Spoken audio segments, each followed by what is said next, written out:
Wakefield, Nathaniel Hawthorne. In some old magazine or newspaper I recollect a story, told as truth, of a man, let us call him Wakefield, who absented himself for a long time from his wife. The fact, thus abstractedly stated, is not very uncommon, nor without a proper distinction of circumstances to be condemned either as naughty or nonsensical.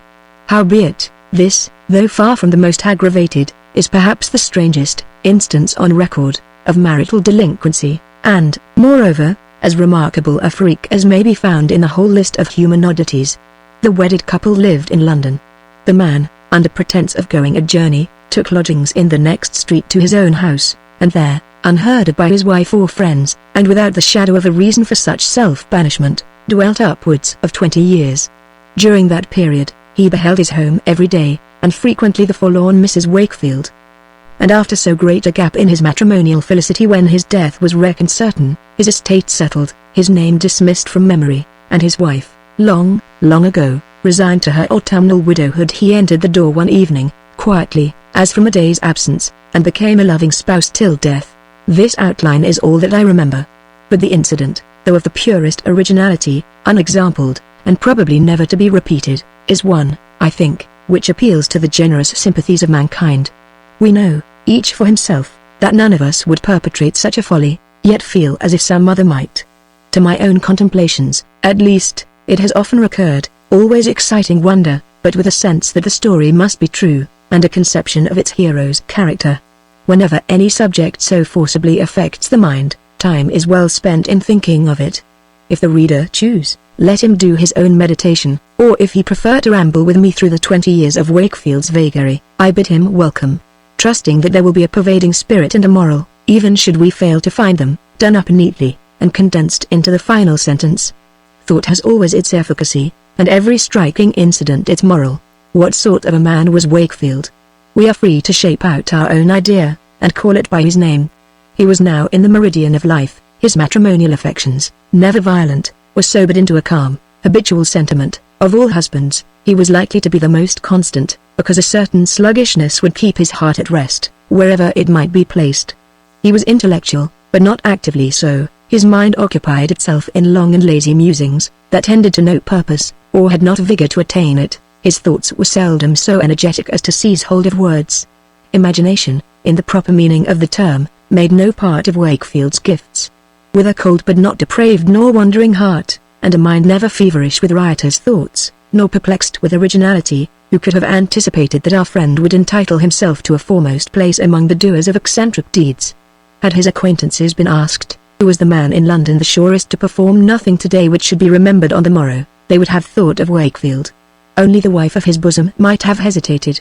She, without having analyzed his character, was partly aware of a quiet selfishness that had rusted into his inactive mind, of a peculiar sort of vanity, the most uneasy attribute about him, of a disposition to craft which had seldom produced more positive effects than the keeping of petty secrets, hardly worth revealing, and, lastly, of what she called a little strangeness, sometimes, in the good man. This latter quality is indefinable, and perhaps non-existent. Let us now imagine Wakefield bidding adieu to his wife. It is the dusk of an October evening. His equipment is a drab greatcoat, a hat covered with an oilcloth, top boots, an umbrella in one hand and a small portmanteau in the other. He has informed Mrs. Wakefield that he is to take the night coach into the country. She would fain inquire the length of his journey, its object, and the probable time of his return, but, indulgent to his harmless love of mystery, interrogates him only by a look. He tells her not to expect him positively by the return coach, nor to be alarmed should he tarry 3 or 4 days, but, at all events, to look for him at supper on Friday evening. Wakefield himself, be it considered, has no suspicion of what is before him. He holds out his hand, she gives her own, and meets his parting kiss in the matter-of-course way of a 10 years' matrimony, and forth goes the middle-aged Mr. Wakefield, almost resolved to perplex his good lady by a whole week's absence. After the door has closed behind him, she perceives it thrust partly open, and a vision of her husband's face, through the aperture, smiling on her, and gone in a moment. For the time, this little incident is dismissed without a thought. But, long afterwards, when she has been more years a widow than a wife, that smile recurs, and flickers across all her reminiscences of Wakefield's visage. In her many musings, she surrounds the original smile with a multitude of fantasies, which make it strange and awful, as, For instance, if she imagines him in a coffin, that parting look is frozen on his pale features, or, if she dreams of him in heaven, still his blessed spirit wears a quiet and crafty smile. Yet, for its sake, when all others have given him up for dead, she sometimes doubts whether she is a widow. But our business is with the husband. We must hurry after him along the street, ere he lose his individuality, and melt into the great mass of London life. It would be vain searching for him there. Let us follow close at his heels, therefore, until, after several superfluous turns and doublings, we find him comfortably established by the fireside of a small apartment, previously bespoken. He is in the next street to his own, and at his journey's end. He can scarcely trust his good fortune, in having got thither unperceived, recollecting that, at one time, he was delayed by the throng, in the very focus of a lighted lantern, and, again, there were footsteps that seemed to tread behind his own, distinct from the multitudinous tramp around him, and, anon, he heard a voice shouting afar, and fancied that it called his name. Doubtless, a dozen busybodies had been watching him, and told his wife the whole affair. Poor Wakefield! Little knowest thine own insignificance in this great world. No mortal eye but mine has traced thee. Go quietly to thy bed, foolish man, and, on the morrow, if thou wilt be wise, get thee home to good Mrs. Wakefield, and tell her the truth. Remove not thyself, even for a little week, from thy place in her chaste bosom. Were she, for a single moment, to deem thee dead, or lost, or lastingly divided from her, thou wouldst be awfully conscious of a change in thy true wife forever after. It is perilous to make a chasm in human affections, not that they gape so long and wide but so quickly close again. Almost repenting of his frolic, or whatever it may be termed, Wakefield lies down betimes, and starting from his first nap, spreads forth his arms into the wide and solitary waste of the unaccustomed bed. No, thinks he, gathering the bedclothes about him, I will not sleep alone another night. In the morning he rises earlier than usual, and sets himself to consider what he really means to do. Such are his loose and rambling modes of thought that he has taken this very singular step with the consciousness of a purpose, indeed, but without being able to define it sufficiently for his own contemplation. The vagueness of the project, and the convulsive effort with which he plunges into the execution of it, are equally characteristic of a feeble-minded man. Wakefield sifts his ideas, however, as minutely as he may, and finds himself curious to know the progress of matters at home, how his exemplary wife will endure her widowhood of a week, and, briefly, how the little sphere of creatures and circumstances, in which he was a central object, will be affected by his removal. A morbid vanity, therefore, lies nearest the bottom of the affair. But, how is he to attain his ends? Not, certainly, by keeping close in this comfortable lodging, where, though he slept and awoke in the next street to his home, he is as effectually abroad as if the stage-coach had been whirling him away all night. Yet, should he reappear, the whole project is knocked in the head. His poor brains being hopelessly puzzled with this dilemma, he at length ventures out, partly resolving to cross the head of the street, and send one hasty glance towards his forsaken domicile. Habit, for he is a man of habits, takes him by the hand, and guides him, wholly unaware, to his own door, where, just at the critical moment, he is aroused by the scraping of his foot upon the step. Wakefield! Whither are you going? At that instant his fate was turning on the pivot. Little dreaming of the doom to which his first backward step devotes him, he hurries away, breathless with agitation hitherto unfelt, and hardly dares turn his head at the distant corner.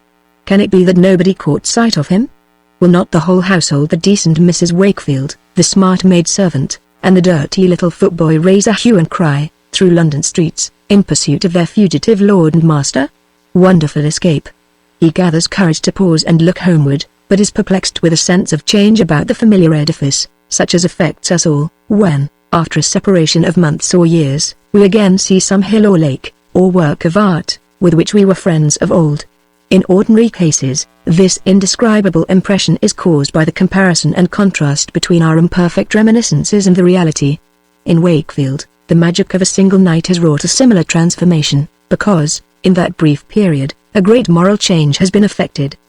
But this is a secret from himself. Before leaving the spot, he catches a far and momentary glimpse of his wife, passing athwart the front windows, with her face turned towards the head of the street. The crafty nincompoop takes to his heels, scared with the idea that, among 1,000 such atoms of mortality, her eye must have detected him. Right glad is his heart, though his brain be somewhat dizzy, when he finds himself by the coal fire of his lodgings. So much for the commencement of this long wigwam. After the initial conception, and the stirring up of the man's sluggish temperament to put it in practice, the whole matter evolves itself in a natural train. We may suppose him, as the result of deep deliberation, buying a new wig, of reddish hair, and selecting sundry garments, in a fashion unlike his customary suit of brown, from a Jew's old clothes bag. It is accomplished. Wakefield is another man. The new system being now established, a retrograde movement to the old would be almost as difficult as the step that placed him in his unparalleled position. Furthermore, he is rendered obstinate by a sulkiness occasionally incident to his temper, and brought on at present by the inadequate sensation which he conceives to have been produced in the bosom of Mrs. Wakefield. He will not go back until she be frightened half to death. Well, twice or thrice has she passed before his sight, each time with a heavier step, a paler cheek, and more anxious brow, and in the third week of his non-appearance he detects a portent of evil entering the house, in the guise of an apothecary. Next day the knocker is muffled. Towards nightfall comes the chariot of a physician, and deposits its big-wigged and solemn burden at Wakefield's door, whence, after a quarter of an hour's visit, he emerges, perchance the herald of a funeral. Dear woman! Will she die? By this time, Wakefield is excited to something like energy of feeling, but still lingers away from his wife's bedside, pleading with his conscience that she must not be disturbed at such a juncture. If aught else restrains him, he does not know it. In the course of a few weeks she gradually recovers. The crisis is over, her heart is sad, perhaps, but quiet, and, let him return soon or late, it will never be feverish for him again. Such ideas glimmer through the midst of Wakefield's mind, and render him indistinctly conscious that an almost impassable gulf divides his hired apartment from his former home. It is but in the next street. He sometimes says, "Fool! It is in another world." Hitherto, he has put off his return from one particular day to another. Henceforward, he leaves the precise time undetermined. Not tomorrow, probably next week, pretty soon. Poor man!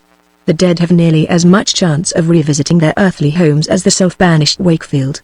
Would that I had a folio to write, instead of an article of a dozen pages. Then might I exemplify how an influence beyond our control lays its strong hand on every deed which we do, and weaves its consequences into an iron tissue of necessity. Wakefield is spellbound. We must leave him for 10 years or so, to haunt around his house, without once crossing the threshold, and to be faithful to his wife, with all the affection of which his heart is capable, while he is slowly fading out of hers. Long since, it must be remarked, he had lost the perception of singularity in his conduct. Now for a scene. Amid the throng of a London street we distinguish a man, now waxing elderly, with few characteristics to attract careless observers, yet bearing, in his whole aspect, the handwriting of no common fate, for such as have the skill to read it. He is meagre. His low and narrow forehead is deeply wrinkled. His eyes, small and lustreless, sometimes wander apprehensively about him, but oftener seem to look inward. He bends his head, and moves with an indescribable obliquity of gait, as if unwilling to display his full front to the world. Watch him long enough to see what we have described, and you will allow that circumstances which often produce remarkable men from nature's ordinary handiwork have produced one such here. Next, leaving him to sidle along the footwalk, cast your eyes in the opposite direction, where a portly female, considerably in the wane of life, with a prayer book in her hand, is proceeding to yonder church. She has the placid mien of settled widowhood. Her regrets have either died away, or have become so essential to her heart, that they would be poorly exchanged for joy. Just as the lean man and well-conditioned woman are passing, a slight obstruction occurs, and brings these two figures directly in contact. Their hands touch, the pressure of the crowd forces her bosom against his shoulder. They stand, face to face, staring into each other's eyes. After a 10 years' separation, thus Wakefield meets his wife, the throng eddies away, and carries them asunder. The sober widow, resuming her former pace, proceeds to church, but pauses in the portal, and throws a perplexed glance along the street. She passes in, however, opening her prayer book as she goes. And a man, with so wild a face that busy and selfish London stands to gaze after him, he hurries to his lodgings, bolts the door, and throws himself upon the bed. The latent feelings of years break out, his feeble mind acquires a brief energy from their strength, all the miserable strangeness of his life is revealed to him at a glance, and he cries out, passionately, "Wakefield! Wakefield! You are mad!" Perhaps he was so. The singularity of his situation must have so moulded him to himself, that, considered in regard to his fellow creatures and the business of life, he could not be said to possess his right mind. He had contrived, or rather he had happened, to dissever himself from the world, to vanish, to give up his place and privileges with living men, without being admitted among the dead. The life of a hermit is nowise parallel to his. He was in the bustle of the city, as of old, but the crowd swept by and saw him not. He was, we may figuratively say, always beside his wife and at his hearth, yet must never feel the warmth of the one nor the affection of the other. It was Wakefield's unprecedented fate to retain his original share of human sympathies, and to be still involved in human interests, while he had lost his reciprocal influence on them. It would be a most curious speculation to trace out the effect of such circumstances on his heart and intellect, separately, and in unison.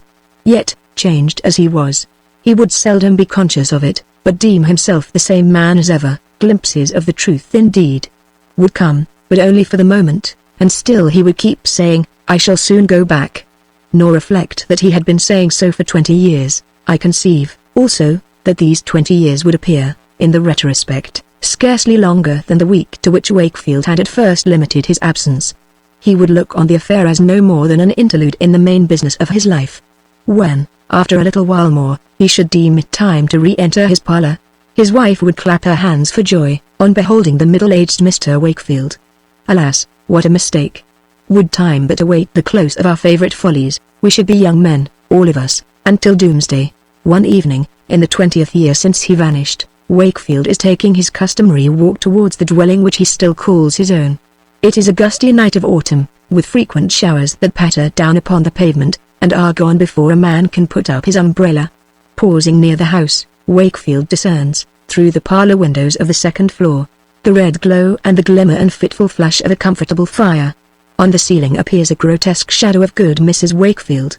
The cap, the nose and chin, and the broad waist, form an admirable caricature, which dances, moreover, with the up-flickering and down-sinking blaze, almost too merrily for the shade of an elderly widow.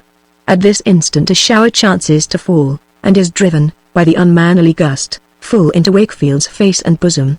He is quite penetrated with its autumnal chill. Shall he stand, wet and shivering here, when his own hearth has a good fire to warm him, and his own wife will run to fetch the greatcoat and small clothes, which, doubtless, she has kept carefully in the closet of their bedchamber? No. Wakefield is no such fool. He ascends the steps heavily. For 20 years have stiffened his legs since he came down, but he knows it not. Stay, Wakefield. Would you go to the sole home that is left you? Then step into your grave. The door opens. As he passes in, we have a parting glimpse of his visage, and recognize the crafty smile, which was the precursor of the little joke that he has ever since been playing off at his wife's expense. How unmercifully has he quizzed the poor woman! Well, a good night's rest to Wakefield. This happy event, supposing it to be such, could only have occurred at an unpremeditated moment. We will not follow our friend across the threshold. He has left us much food for thought, a portion of which shall lend its wisdom to a moral, and be shaped into a figure. Amid the seeming confusion of our mysterious world, individuals are so nicely adjusted to a system, and systems to one another and to a whole, that, by stepping aside for a moment, a man exposes himself to a fearful risk of losing his place forever. Like Wakefield, he may become, as it were, the outcast of the universe,